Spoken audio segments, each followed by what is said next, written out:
Good morning students. हमने अभी तक जो चैप्टर पढ़ा अ बटरफ्लाई स्माइल, होप आपको वो समझ आ गया होगा। तो अब हम आगे उस चैप्टर को कंटिन्यू करेंगे फ्रॉम पेज नंबर 5। अभी तक हमने पढ़ा कि there was a girl Kavya जो स्कूल में एडमिशन हुआ है जिसका, और वो किसी भी अपने क्लासमेट से बात नहीं करती है। और उसका रीज़न क्या था कि वो शाय फील करती थी, उसको डर लगता था कि जो सभी क्लासमेट्स हैं उसका मजाक उड़ाएंगे या फिर उसका फ़न करेंगे, कि उसको टीज़ करेंगे, तंग करेंगे कि वो आज तक कभी स्कूल नहीं आई है। वो एक छोटे से गांव से बेंगलुरु में शिफ्ट हुई है अपने पेरेंट्स के साथ, and she belongs to a poor family. So now we are going to start continue our chapter now. The children were in the park now, it was full of butterflies. जब बच्चे सभी park में पहुंच गए, अब वो वहाँ पर अपना इधर उधर घूम रहे थे और उन्होंने देखा कि वो जो पार्क है वहाँ पे बहुत सारी बटरफ्लाइज हैं। अभी तक हमने बटरफ्लाई के बारे में पढ़ा कि कैटरपिलर से एक बटरफ्लाई कैसे बनता है। बताया था आपको कि वो ब्रांचेस पे कोकून वेव करते हैं और कोकून में से थोड़ा सा पार्ट बटरफ्लाई का निकलता है, और फिर कुछ हफ्तों के बाद कोकून में से बटरफ्लाई पूरी फॉर्म होके निकल जाती है। Okay.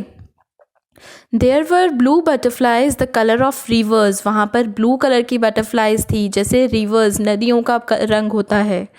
Yellow butterflies the colour of sunlight, सूरज की रोशनी जैसा रंग, येलो कलर की butterflies. Orange butterflies the colour of ripe chikoos, जो पके हुए चीकूज होते हैं, फ्रूट होता है चीकू, वैसे इस कलर के ऑरेंज कलर की बटरफ्लाइज भी थी।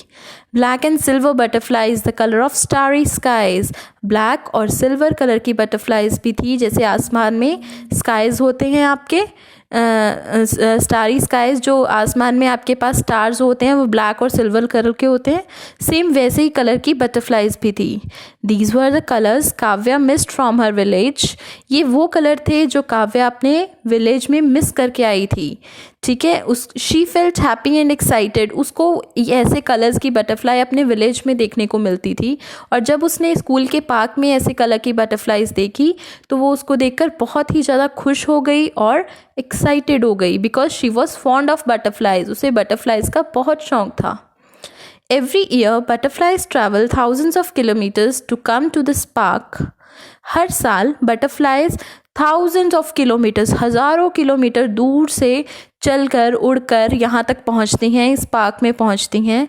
दे are here for food, warm weather and a safe place to lay eggs. वो यहाँ किस लिए पहुँचती हैं?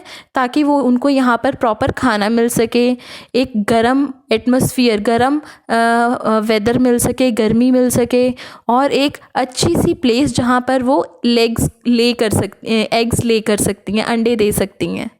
This journey is called migration. इसको माइग्रेशन कहते हैं, जब वो घूम के पूरा यहाँ तक पार्क तक पहुँचती हैं। किस लिए? खाने के लिए, एक गर्मी के मौसम के लिए, गर्मी में रहने के लिए, और अपनी एक सेफ़ प्लेस, अपनी एक ऐसी प्लेस ढूंढते हैं जहाँ पे वो एग्स ले कर सकते हैं। इस प्रोसेस को बोलते हैं माइग्रेशन। ठीक है, एक्सप्लेन्ड मिस सैयद। उनकी टीचर ने ये सारा कुछ उन बच्चों को एक्सप्लेन किया। Don't they get tired flapping their wings for so long? A student asked. एक बच्चे ने कहा कि क्या वो थकती नहीं है? इतनी दूर से अपने पंख को फैलाकर उड़ते हुए यहाँ तक पहुँचती हैं, क्या वो थकती नहीं है? If there is a strong wind, they don't have to flap their wings. Kavya said. Kavya ने क्या बोला कि अगर हवा बहुत ज़्यादा तेज़ हो तो उन्हें वहाँ पे उड़ने की ज़रूरत नहीं है, उन्हें अपने पंख फैलाने की ज़रूरत नहीं है। जितनी तेज़ हवा होगी वो खुद वहाँ से अपने आप डायरेक्टली उड़कर वहाँ तक पहुँचेंगी। They spread their wings and move in the air. वो अपने जो पंख हैं उनको सिर्फ फैलाने हैं, उनको हिलाना नहीं है, बस फैलाना है, और वो हवा के साथ ही हिलते जाएंगे और वो मूव करती जाएंगी एक जगह से दूसरी जगह पर। That must be bumpy, Mary whispered to Kavya. Mary ने काव्या को बोला, ये बहुत हैरानी वाली बात है। Kavya thought about her bumpy ride to Bengaluru. Kavya को अपनी एक राइड याद आ गई बेंगलुरु की, जब वो गांव से यहाँ पर पहुँच रहे थे, बेंगलुरु में आ रहे थे। Squeezed in between all the luggage for hours and hours. वहाँ पर इतना सामान था, बसेस में आने की जगह नहीं थी, और वो सामान में ऐसे फंसे हुए थे, ना उनको इधर उधर चलने की जगह थी, ना उन्हें कहीं सीट मिल रही थी। Is that how a butterfly felt in the wind? ऐसा ही क्या हवा में बटरफ्लाई को भी फील होता है? When butterflies migrate, they follow rivers. जब बटरफ्लाई माइग्रेट होती हैं, एक जगह से दूसरी जगह जाती हैं, उनको रिवर्स में से निकलना पड़ता है, रिवर्स नदियाँ. Okay, to stay healthy they stop along the river bank to soak up minerals with their feet.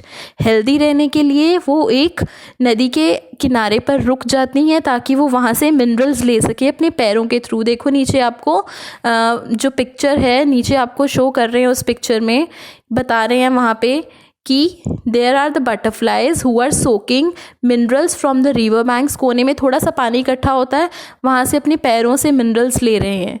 ठीक है, उसके बाद वो बता रहे हैं कि it is called mud puddling. इसको मड पडलिंग बोलते हैं. जब रिवर के किनारे पर मिट्टी में थोड़ा सा पानी इकट्ठा हुआ होता है तो बटरफ्लाइज वहाँ से आकर अपने पैरों से क्या है, पानी को सोख लेती हैं अपनी बॉडी के अंदर ताकि उनको पानी की कमी नहीं हो और वो मिनरल्स उनके अंदर चले जाएं.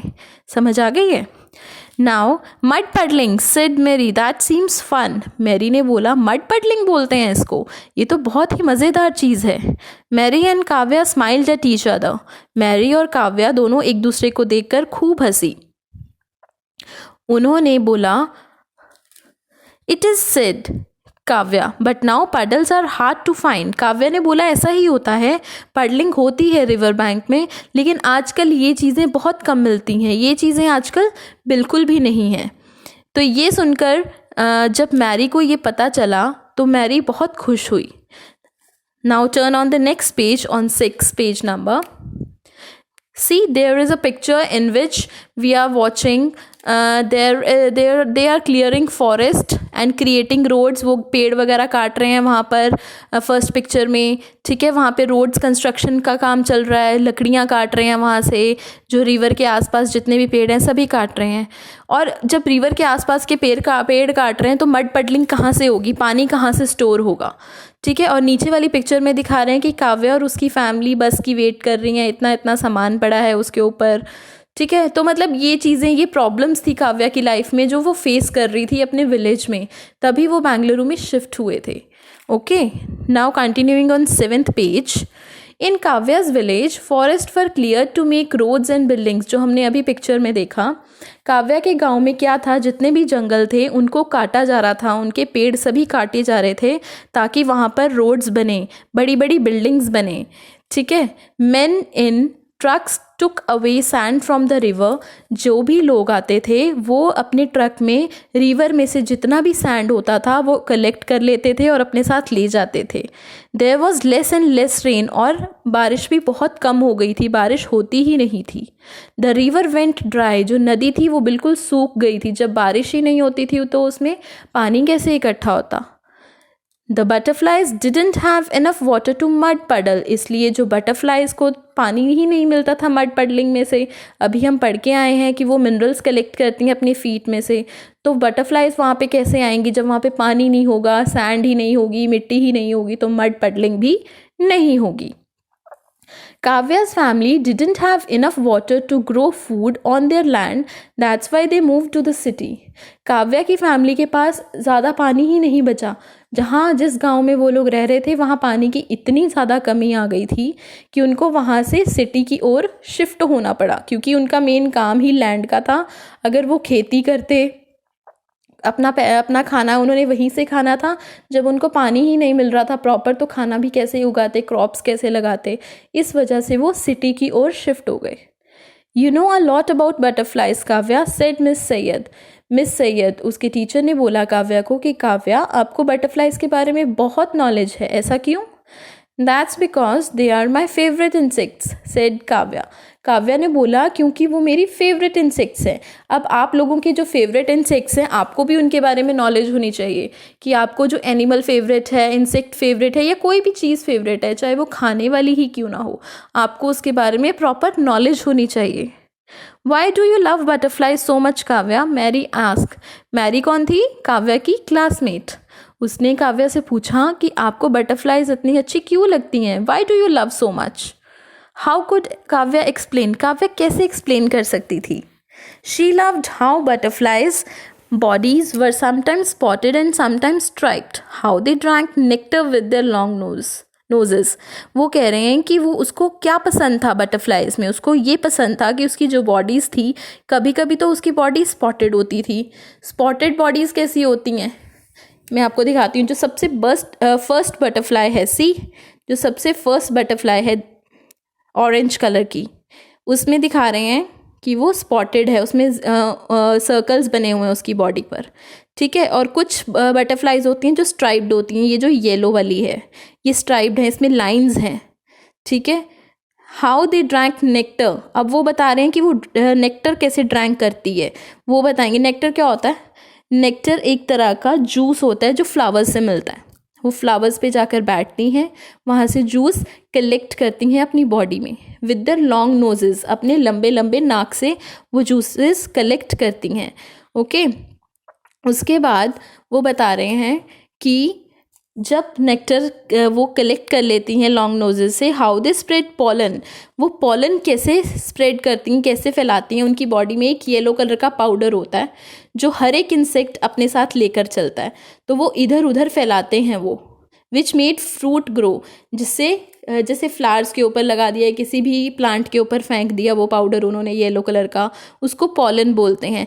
जब वो किसी प्लांट के ऊपर वो येलो कलर का पाउडर फेंकते हैं तो वहाँ पर एक फ्रूट ग्रो होता है, एक फल उगता है।